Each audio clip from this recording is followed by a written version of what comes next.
9월을 앞두고 있는 이맘때 참 마음이 싱숭생숭해집니다. 다가오는 가을이 제가 가장 좋아하는 계절인데 얼마 전까지만 하더라도 하마터면 이 계절을 미처 보지도 못하고 세상을 뜨는 게 아닌가 싶은 공포심에 마음 졸였던 순간이 있었거든요. 저는 38의 여자이고 얼마 전 첫 아들을 출산했습니다.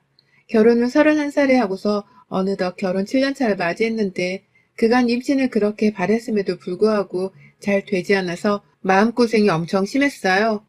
동서나 아들을 둘씩이나 낳아서 잘 살고 있는데 저는 혼자서 아이 하나를 가지지 못한 채로 늘 남의 아이만 돌봐주고 예뻐라 하며 마음을 써야 했고 그게 처음엔 괜찮았는데 날이 갈수록 제 마음을 암울하게 갉아먹더라고요. 남편도 마찬가지였고요. 병원에 검사를 받으러 다녔었는데도 둘 다에게 아무 이상이 없다고 했었습니다. 아이를 가지기에 아주 건강한 몸을 갖췄다고도 했죠. 그런데도 무슨 운명의 장난인 마냥 아이가 생기질 않으니 속이 많이 상했고 그러는 와중에 시어머니의 눈칫밥을 먹느라고 눈물 흘릴 일이 많았었네요.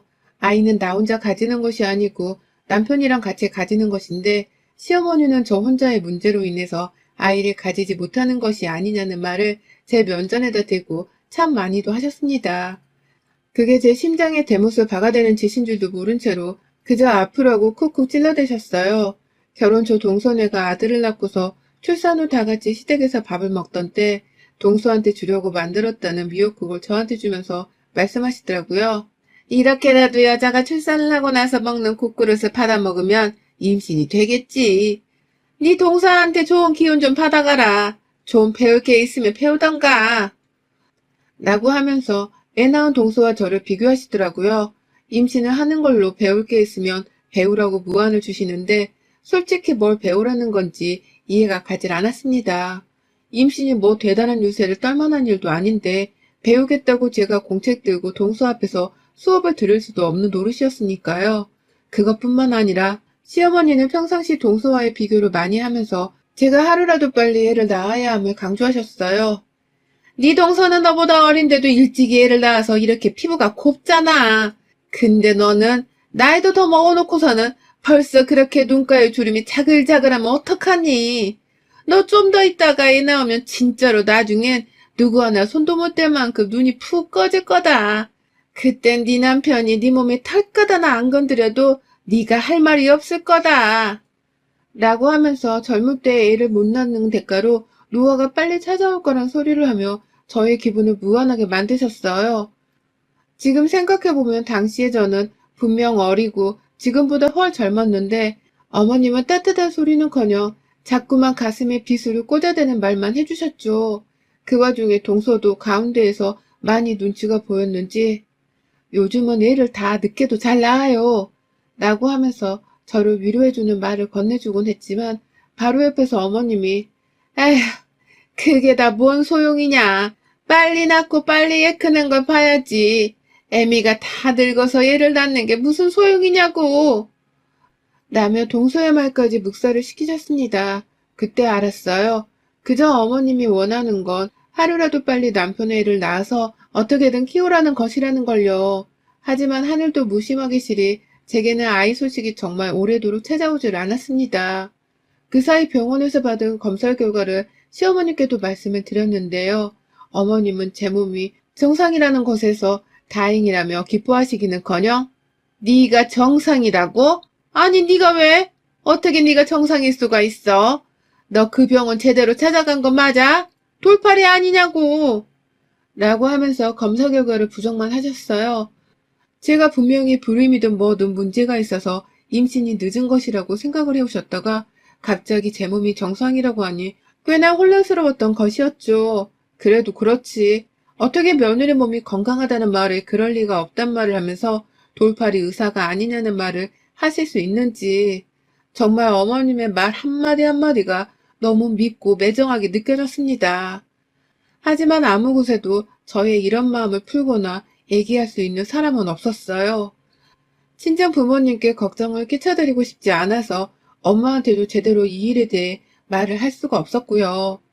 그래서 그냥 우리 부부는 딩크족 같은 걸 하면서 살아보고 싶어서 아이를 아직 미루고 있다는 식으로만 말을 하면서 깊은 대화를 나누려 하지 않았죠.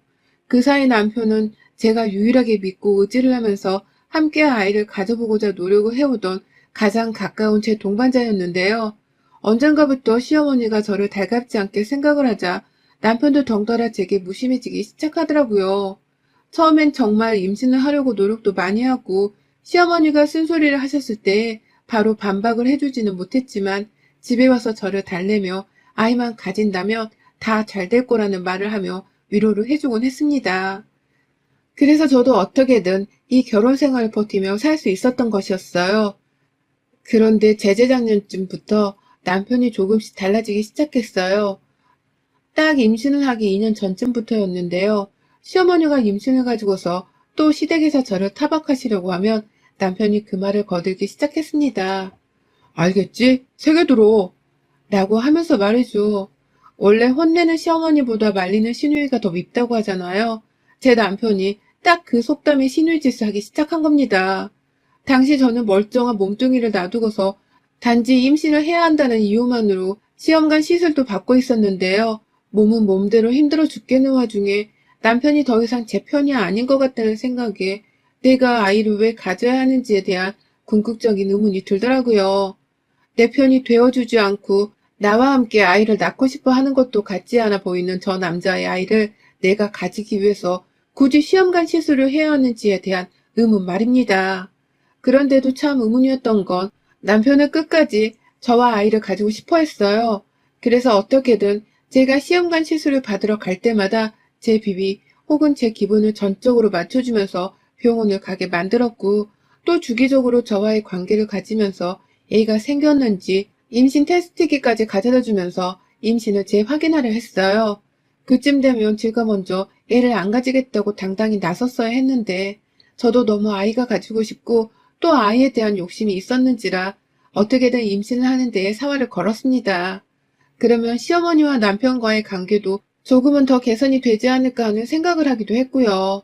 제가 미움을 받는 게 다 아이 하나 때문이라 생각하면서 임신을 하려고 했고 결국 저는 노력 끝에 작년에 자연 임신이 되었습니다. 임신한 기간 동안만 나름 남편과 시어머니로부터 기분 나쁜 소리를 덜 듣고 살 수 있었고 건강한 아들이 자라고 있다는 소식을 듣자마자 시어머니는 생전 처음으로 제가 먹고 싶다는 찜닭까지 해서는 가져와 주셨을 정도로 제게 한결 순하게 대하기 시작하셨어요. 이전에 공격적이었던 태도는 온데간데 없고 말이죠. 그러니 남편도 저와 시어머니를 지켜보면서 조금은 더 자상하게 저를 대해줬고요. 임신을 했다고 해서 제가 대단한 유세를 떤 건 절대로 아니었지만 남편도 자기 나름대로 제 신경을 건드리지 않으려 하는 걸 저는 분명히 느낄 수 있었습니다. 조금 달라진 남편의 태도에서 말입니다. 그리고 얼마 전 저는 아들을 하나 낳았어요. 하지만 아이를 낳기 전 저는 정말 딱 죽고 싶다는 생각 말고는 아무것도 들지가 않았어요. 제가 출산 날짜를 조금 남겨둔 상황에서 조기 진통이 온 바람에 병원에 먼저 실려가게 되었습니다. 남편은 회사에 있었고 저는 최근에 휴직을 한 바람에 집에 있다가 갑자기 찾아온 진통에 식은땀을 뻘뻘 흘려가면서 겨우 119에 전화를 해서 다니던 산부인과에 실려갔던 것이었어요.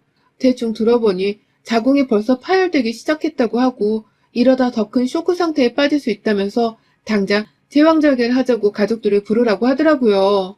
이미 병원 측에서 제 남편의 연락처를 알고 있었기 때문에 남편이 회사에서 병원으로 오고 있다는 소식도 들었고요. 딱 그렇게 소식을 듣고서는 계속 병실에 간호사들 확인을 받으며 누워있었어요. 몸은 아파 죽겠고 아이를 살리려면 응급으로 제왕절개를 하라고 하는데 저는 뭐가 뭔지 모르겠어서 미치겠더라고요. 몸은 아파오는데 이러다가 내 몸과 아이가 다 잘못되지는 않을까 하는 생각이 들어서 말입니다. 그런데요, 분명 수술을 해야 한다고 선생님이 말씀하셨고 그와 동시에 남편도 병원으로 오고 있다는 소식을 한참 전에 들었기 때문에 바로 수술이 곧 진행이 될 줄 알았습니다. 그런 줄 알고서 내내 남편을 기다렸어요. 더 정확히는 빨리 수술을 할 수 있기만을 기다렸습니다. 그래야 제가 느끼는 통증도 그리고 제 뱃속에서 어찌 될지 모르는 아이도 건강하기라도 볼 수 있을 테니까요. 그런데 아무리 기다려도 정말 한참을 기다려도 제 수술이 진행되지를 않더라고요. 병실 밖에서 다들 바쁜 건지 저를 보러 오는 선생님들은 안 계시고 얼핏 듣기로는 남편의 목소리가 맞는 것 같은데 밖에서 병실 안으로 들어와 저를 볼 생각도 안 하고 뭐가 뭔지 모르겠어서 정말 한참을 짓지 않은 사이 저는 정신을 잃었고 잠시 감았다 눈을 떠보니 저는 이미 아이를 낳은 후였습니다. 옆에서는 친정엄마가 내내 제 손을 잡고 계셨고 남편은 어디로 간 건지 주변에 보이지도 않더라고요. 눈 뜨자마자 뭔가 헐렁해진 제 배를 어찌 만져보다가 엄마한테 남편의 행방을 물으니 엄마는 계속해서 네 몸부터 신경 써 라고 하면서 남편을 더 찾지 못하게 하셨습니다. 그리고 저는 제가 긴급으로 전신마취를 해서는 제방절개를 잘 끝마쳤다는 소리를 들었고 그래서 최소 8시간 동안만이라도 소량의 식사만 해야 한다는 소견을 받고선 병원 밥을 끄적이며 먹었어요. 힘을 차려야 아이도 보고 빨리 쾌차를 해서 병실을 나갈 수 있을 테니까요. 그렇게 밥까지 먹고서도 1시간 정도가 더 지나서야 남편이 병실 안에 들어와 저를 살펴보더라고요. 어디 갔었냐는 말에 아무 말을 못하곤 그냥 괜찮아? 몸은 어때? 라면서 옆에 계신 저희 엄마 눈치를 아주 살살 보면서 제 상태를 확인하더라고요. 누가 봐도 저희 엄마가 무서워서 찍소리도 못하고 있는 사람 마냥 말이죠. 하지만 저는 전신마취를 한 후유증으로 인해서인지 몸에 무리가 많이 가서는 몸 상태가 많이 안 좋았고 그래서 남편의 기분이나 상태를 더 신경 쓸 수가 없었습니다. 일주일 정도 계속해서 입원을 해 있었고 퇴원을 하면서는 친정 부모님과 친정 오빠의 도움을 받아서는 함께 저희 집으로 갔어요. 계속해서 제 옆에 붙어 계시려고 하는 친정 가족들이 조금 이상하기도 했고 모습조차 드러내지를 않는 시어머님의 태도마저도 이상했어요. 그렇게 애를 기다리셨던 분이셨는데 병원에 찾아오지도 않고 계시니 의아할 수밖에요. 그와 동시에 남편에게 너무 적대적으로 대하는 엄마의 태도도 분명 이상했습니다. 남편이 저를 조금이라도 부축을 하려고 하면 옆에서 남편을 째려보고 급기야 걱정이 되긴 해? 어? 이 상태를 보니 이제야 좀 심각성을 알겠어? 라며 확 표정이 변해서는 쏘아대는 엄마의 태도가 정말로 의아했지만 일단은 내버려 뒀어요. 제가 수술을 받기 직전에 밖에서 병실 안으로 들어오질 않고 있던 남편의 목소리가 생각이 나면서 뭔가 저희 부모님 앞에서 잘못을 한 게 아닌가 싶은 직감이 들었거든요. 그리고 전 그날 집에 돌아오자마자 벌어진 싸움으로 인해서 모든 사실을 전해 듣게 되었어요. 전 정말 꿈에도 몰랐습니다. 남편과 시어머니가 저의 제왕절개를 극구 반대하셨다는 사실을 말이죠. 너무 아픈 나머지 충격에 기절을 했고 제 상태가 너무 응급이었는지라 바로 제왕절개 수술이 들어갔었던 모양이더라고요. 하지만 저는 정신을 잃었던 나머지 수술이 시작되던 그 과정을 모조리 다 기억하지 못했고 그래서 깨어나고 나서도 뭐가 어떻게 된 건지에 대해서 전혀 알 수가 없었습니다. 그래서 누구를 탓하거나 물어볼 새도 없이 제 아이와 제 몸 걱정하느로만 정신이 없었어요. 그런데 집에 들어오자마자 친정엄마가 저를 침대에 눕히고는 밖에서 우셨나 보더라고요. 무사히 저를 집까지 데려온 것에 대해서 다행이라고 하면서 말입니다. 그걸 왜 그래 엄마? 라고 소리를 꽥 질러버리는 친정오빠의 목소리를 듣고서는 알게 되었고 그래서 저도 다시 몸을 일으켜서는 밖으로 나가봤어요. 엄마가 왜 우나 싶어서요. 그런데 그 순간 오빠가 엄마를 달래다 말고 저 자식 내가 진짜 조금만 더 일찍 병원에 왔었음 벌써 반 죽여놨어. 라며 남편을 향해 갑자기 달려들었어요. 그 바람에 아버지는 남편에게 달려드는 오빠를 막겠다고 중간에서 막아섰고 남편은 남편대로 찌질한 새끼 마냥 저희 오빠로부터 도망치겠다며 뒷걸음질을 치고 있었고요. 엄마는 그 꼴을 다 보면서 아휴 속 터져. 저런 자식이 새끼를 낳겠다고 수술까지 받고 속 터져. 확 얘만 아니었음 내가 당장 내 딸을 데려갔다고. 라면서 마치 저를 이혼이라도 시키고 싶다는 듯이 흐느끼는데 이게 진짜 다 무슨 일인가 싶더라고요. 그러다 방 밖으로 나와 있는 저를 남편이 가장 먼저 발견했고 남편은 제게 도와달라는 듯이 여보 라고 하면서 엄마 따라 코를 훌쩍이면서 흐느적거렸습니다. 그런 남편에게 가려고 하는 저를 향해서 오빠가 야, 저 새끼가 너 반은 죽일 뻔한 거 알고 달리는 거야? 너 자궁 파열된다고 빨리 제왕절개를 해야 한다고 하는데 니네 시모랑 네 남편이란 자식들이 병원 앞에서 절대로 제왕절개는 안 된다면서 너를 그냥 수술도 안 시키고 방치하려고 한 바람에 너 진짜 까타가면 큰일 날 뻔했어. 다행히 병원에서 우리한테 연락해줘서 다행이었지. 우리마저 없었음. 너 지금쯤 그냥 죽었어, 이 자식아. 네가 달랠 건 저 자식이 아니라 엄마야. 알아? 라면서 말을 해주더라고요. 자신도 너무 놀랐었는지 가슴을 안도시키며 제게 말을 하다가 감정이 북받쳐서 울먹이는데 저 진짜 그때 남편에게 받았던 배신감은 이루 말할 수가 없었습니다. 이제 보니 제가 수술을 해야 하는지 말아야 하는지 빨리 결정을 해야 하는 그 결정적인 순간에 놓였던 때에 시어머니와 남편은 밖에서 죽어도 제왕절개로 얘를 낳게 하지는 않을 거라면서 무조건적으로 수술을 반대하고 있었더라고요. 그 이유도 무려 얘가 덜 똑똑하게 자랄 것이 분명하다는 이유였었습니다. 그걸 다행히 병원 측에서 저희 친정 식구들에게라도 연락을 해서는 의사가 의무적으로 위험한 산모 수술을 해야 한다고 통보를 해줬고 저를 임산부가 아닌 응급환자로 치부하고 바로 수술을 해주셔서 천만다행히 제가 살아서 얘를 낳을 수 있었고요. 들어보니 의사가 수술을 하지 않으면 이게 형사처벌 대상이 될 수도 있다면서 병원 측에서도 나름 슬기롭게 해결을 해주신 듯 했어요. 그 바람에 이 소식을 전해드리면서 병원으로 달려오고 있던 저희 가족들은 도착을 하자마자 시어머니와 남편한테 불같이 화를 냈고 실제 병원에서 시어머니는 저희 엄마 손에 멱살이 잡혀서는 몇 대 등짝이랑 팔뚝을 얻어맞으셨나 보더라고요. 남의 귀한 자식을 겨우 미신 따위를 믿고 주기로 들었다면서 병원 사람들 앞에서 야, 이 살인자녀나! 라고 하면서 아주 난동을 부리고 손찌검을 하고 난리도 아니었다고 합니다. 그래서 시어머니는 저희 친정엄마가 무섭다면서 바로 그 자리에서 도망을 쳐버린 채 그 후 친정엄마가 제 옆에 꼭 붙어 계시는 동안 내내 찾아오질 않았던 것이었고요. 남편도 저희 가족들 손에 혼인하고 또 또래이자 덩치는 배로 큰 저희 친정오빠한테 제대로 멱살 잡힌 채 살인자라 욕을 얻어먹고서는 자기 스스로도 염치가 없다면서 제 앞에 찾아오지 못했더라고요. 어떻게 제가 퇴원하는 순간만큼은 애랑 와이프를 데리고 와야 하니 병원을 찾아왔나 본데 저희 가족들 눈에는 그런 남편이 절대로 곱게 보일 리가 없었던 것이었습니다. 그걸 남편도 잘 알고 있었기 때문에 함부로 애 아빠 노릇도 못한 채로 가족들 눈치를 살살 보고 있었고요. 남편은 그런 가족들 앞에서 이렇게 말하더라고요. 제가 그래도 7년 만에 보게 된 아이라서 잠시 이성을 잃었습니다. 아내가 평소에 많이 튼튼한 편이었으니까 얘도 그냥 잘 낳아줄 줄 알았어요. 라는 말을 변명이라고 하면서 스스로도 잠시 제정신이 아니었다고 말을 하는데 참 못나 보이더라고요. 내 남편 말입니다. 저런 놈의 자식을 내가 가져보겠다고 그 시험관 시술을 다 겪고 급기야 위험천만하게 아이를 낳았나 싶어서 뭐 때문에 내가 아이를 가졌고 엄마가 되었는지에 대해서 참 많은 후회가 들었습니다. 그런 마음으로 아이를 보자니 미안하고 안쓰러워도 죽겠었고요. 다행히 아이는 살짝 조산이었음에도 불구하고 건강하게 태어났기 때문에 저와 함께 병원에서 일주일 정도를 보내다가 같이 집에 온 상황이었는데 그냥 엄마로서 제 아이에게 다 미안한 감정이 들었습니다. 이런 감정부터 가지게 미안하다는 생각이 머릿속에서 떠나지 않았어요. 남편은 그 자리에서 정말 진심으로 미안하다며 저와 제 가족들 앞에서 사과를 했으나 저희 가족들은 무조건 시어머니까지 데리고 와서 정중하게 사과를 하라며 절대로 남편의 사과를 받으려 하질 않았고요.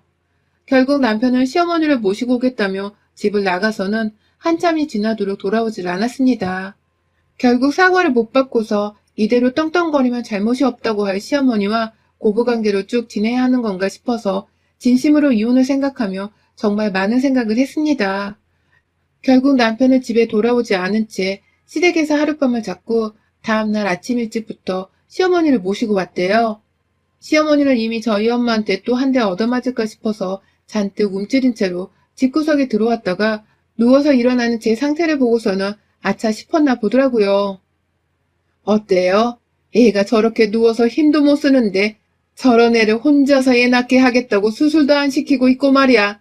당신들이 죽을 뻔했다는 걸 이제 좀 알겠어요? 라면서 외치는 저희 친정엄마 말씀에 시어머니는 바로 대답을 하지 못한 채 죄 없는 우리 애만 덩그러니 보시더라고요. 그렇게 애 낳으라고 동서랑 비교를 하고 애 못 낳는 사람 취급을 하면서 제 자존심을 팍팍 뭉개뜨리던 우리 시어머니가 입 밖으로 아무 말을 꺼내지 않은 채 그냥 가만히 서 있는 것만으로도 저는 정말 꼴이 우습다며 저도 모르게 피식 웃어버렸습니다. 그러게 왜 며느리가 낳는 자식인데 자기가 아들 옆에서 나서서 수술도 못 시키게 하며 사람 하나 골로 보내려 했는지 이제는 뼈저리게 스스로도 느끼고 있을 거라 생각을 하니 비교적 제 마음도 편했습니다. 그래서 저도 그 기회를 놓치지 않고서 한마디 날렸네요. 어머님, 그러게 평소에 저한테 좀 잘하셨으면 우리 엄마도 감사한 부분이 있을 거라며 이렇게까지 화를 내진 않으셨을 텐데 평소에 좀만 더 며느리 존중을 하며 사셨더라면 그 위급한 상황에서의 머리 어쩌고 하며 수술은 안 된다는 말도 절대 못 하셨을 텐데요. 이게 다 어머니 평소 태도에서 나온 결과입니다. 저도 뭘 어떻게 해야 할지는 모르겠는데 그냥 당분간은 입으로 오지도 마세요. 그냥 제발 제 앞에 어머님 얼굴 보이지 마세요. 지금도 그냥 좀 꺼지세요. 라고 말이죠. 강력한 한방이었습니다. 며느리 입에서 꺼지라는 말을 들을 줄은 본인도 절대로 모르셨겠죠. 그래서인지 적잖게 충격이란 표정으로 정신을 못 차린 채 가만히 서 있다 밖으로 나가시더라고요. 그것도 저희 아버지 손에 이끌려서 말이죠. 그 후 저는 최대한 제 몸을 먼저 생각하면서 집에서 안정을 취하는 중이랍니다. 남편은 이러다 제가 애 데리고서 이혼이라도 해버릴까 싶은 건지 안절부절 못하며 예전 모습대로 제게 최대한 잘해주려 노력을 하더라고요. 그게 성에 안 차서 문제이긴 하지만 그래도 뭐 임신 못해서 눈치 보던 시기에 비하면 지금은 너무나 양반이었습니다. 당분간은 그저 이렇게 저와 아기한테만 신경을 쓰면서 몸조리만 잘 하려고 해요. 더는 시어머님 목소리를 듣고 싶지 않아서 애를 보여주는 것도 남편을 통해서만 하려고요. 내 부모도 아닌데 굳이 의절하지 않고 살 이유도 없다고 생각이 되어서 전 이제라도 내 마음 편한 대로 내가 원하는 대로만 딱 적당히 거리를 유지하려고 합니다. 여러분의 생각은 댓글로 남겨주세요. 오늘도 시청해주셔서 정말 감사합니다.